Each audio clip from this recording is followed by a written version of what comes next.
छाएर सुशासन लगाएर समृद्धिको भाषण मुखले चिटिक्क पार्छन् हाँस्दै बन्छ देश भन्ने भाषण। नागरिकतादेखि सिमानासम्म बेचिएको होइन कसरी बन्ला देश समृद्ध जहाँ नेताले नि खुन चुसी सकाएका छन्, नेताले नि खुन चुसी सकाएका छन्। धन्यवाद आयोजक टिमलाई। म धरानबाट सुशीला धमला। यो भिडियो हेर्नुहुने सम्पूर्णमा मेरो भित्री हृदयदेखि हजुरहरूको चरण कमलमा नमन गर्न चाहन्छु। स्वीकार्नुहोस्। नमस्कार। आयोजित वक्तृत्व कला प्रतियोगितामा मेरो वक्तृत्वको शीर्षक रहेको छ सुशासन र समृद्धिका लागि भ्रष्टाचार नियन्त्रण। सर्वप्रथम त सुशासन भन्नाले असल शासन, समृद्ध भन्नाले सबै कुरामा सम्पन्न धनवान र भ्रष्टाचार भन्नाले भ्रष्ट आचार भएको भन्ने बुझिन्छ। महिला तथा सज्जनहरू, एउटा राष्ट्रको सबैभन्दा घातक घिनलाग्दो रोग के हो तपाईँहरूलाई थाहा छ? त्यो गरिबी होइन, त्यो युद्ध पनि होइन, त्यो प्राकृतिक प्रकोप पनि होइन, त्यो हो आत्मघाती राष्ट्रघाती प्राणघाती रोग भ्रष्टाचार। भ्रष्टाचार एउटा यस्तो विष हो जसले शासकको आत्मा, जनताको विश्वास र राष्ट्रको अस्तित्व, अस्मिता, स्वाधीनता र स्वाभिमानलाई भित्रैबाट धमिराले चाहिँ खाइदिन्छ। इतिहासले देखाएको छ कि भ्रष्टाचारले गर्दा ठुला ठुला साम्राज्यहरू नष्ट भए, जस्तै रोमनको पतन, एसियाका शक्तिशाली साम्राज्यहरूको नष्ट र हालै नेपालमा शक्तिशाली पार्टीहरूको अन्त्य। जेनजी आन्दोलनबाट यो कुरा प्रष्ट हुन्छ कि भ्रष्टाचारभन्दा धारिलो अरू कुनै तरवार नहुने रहेछ। राष्ट्र त शत्रुले आक्रमण गर्दा मात्र होइन, राष्ट्र त आफ्नै नेताले धोका दिँदा मर्ने रहेछ। यसको ज्वलन्त उदाहरण मेरै देश नेपालमा छ। जब देशको स्वाधीनता र स्वाभिमानको झन्डा बोकेर हिँड्ने एमाले, माओवादी र काङ्ग्रेसको घरमा कसरी आयो त विदेशी मुद्रा, सुनचाँदी सहितका अरबौं अनगिन्ती अगन्य नोटहरू? म कसरी पार्टीको कार्यकर्तालाई विश्वास गरौँ जबकि मेरो देशको अस्तित्व सङ्कटमा पर्दा तिमी देशलाई बचाउनका लागि होइन, पार्टीको कार्यालय बचाउनका लागि अगाडि बढेका थियौ। जब विद्यार्थी घुसका कारण असफल भए कर्णालीले आजसम्म पुल पाएको छैन, बिरामीले सिटामोल पाएका छैनन्, विद्यालयले पुस्तक पाएको छैन, हस्पिटलले औषधि पाएको छैन, त्यसको यस्तो अवस्था हुँदा पनि म झोले हुँ भन्दै झोला बोकेर हिँड्छस् भने त एउटा ज्यान मारा र त झोले भित्तुरा नगर्दा तनी बढी राष्ट्रघाती घोषित हुन्छस्, बुझिस्?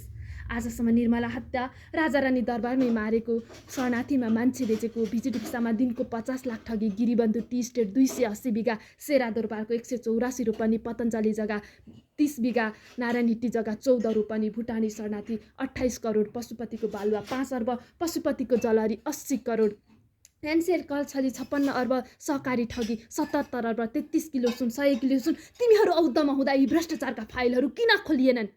कहाँ छ अख्तियारी, को छ जिम्मेवारी? यो सब तिमीहरू पार्टीका टाउकेहरू मिलेर गरेका छैनौ। अझै पनि देश लुटेर सकाएर तिमीहरूको भ्रष्टाचारले गर्दा देशमा 117 वर्ष पुरानो इतिहास बोकेको देशको सिंहदरबार, देशको मुटु संसद भवन जल्यो, प्रहरी चौकी जले, अख्तियार आयोग जल्यो, देशैभरका सार्वजनिक सम्पत्ति चोरिए, लुटिए, असङ्ख्य अनगिन्ती सम्पत्तिहरू जलेर नष्ट भए। कयौँ श्रीमतीका सिन्दुर पुछिए, आमाका काखरी थिए, सन्तानहरू टुरा भए। भन्नेले त 76 जना मर्यो भन्नान्, तर म जस्तो गरिबको घरमा बाबुको पढाइ सक्यो, भाइको कमाइ सक्यो, श्रीमतीको जीवनै सक्यो, साना साना बोलीको बच्चाको बोली सक्यो। भन्नेले त 76 जना मरे भन्लान्, तर म जस्तो गरिबको घरमा रोटी सक्यो। अझै पनि देश लुटाएर सकाएर देशभक्तिको भावना फेसबुकको वालमा टाँस्छौ। लाजगिन्ज बचेकाहरू। पृथ्वीनारायण शाह भन्नुहुन्छ, घुस लिने र दिना दुवै देशका शत्रु हुन्, तिनलाई मार्या पनि दोष लाग्ने छैन। प्रत्येक वर्ष खरबौं डलर गरिबबाट चोरिन्छ र गोप्य खातामा गाडिन्छ। सडक सबै भाँसिएका छन्, तिमीहरू भ्रष्टहरू महलमा बस्छन्। त्यो प्रत्येक चोरिएको रुपैयाँ केवल पैसा होइन, त्यो किसानको रगत हो, श्रमिकको पसिना हो र नागरिकको चकनाचुर आशा हो। अब हरेक घरमा विष्णु चक्र लिएर सुशासनले जन्म लिनेछ र तिमी भ्रष्टहरूलाई यसरी तडपाई मारिनेछ कि अब आउने पुस्ता पनि डराओस् भ्रष्टाचार गर्नको लागि। त्यसको लागि हामीलाई देशमा नम्बर 1 मा पारदर्शी शासन चाहिन्छ, डिजिटल प्रणाली, खुल्ला बजेट र हरेक कार्यालयमा जवाफदेहिता हुनुपर्छ।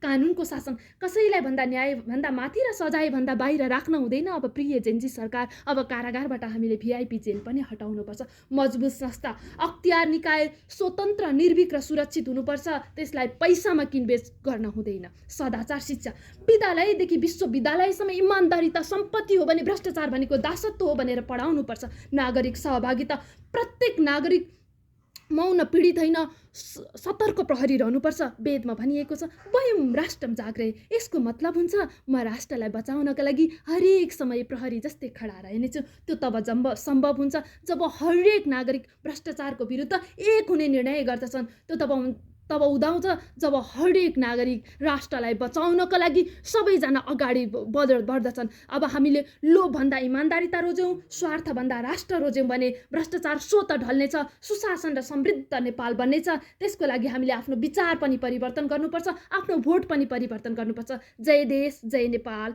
धन्यवाद।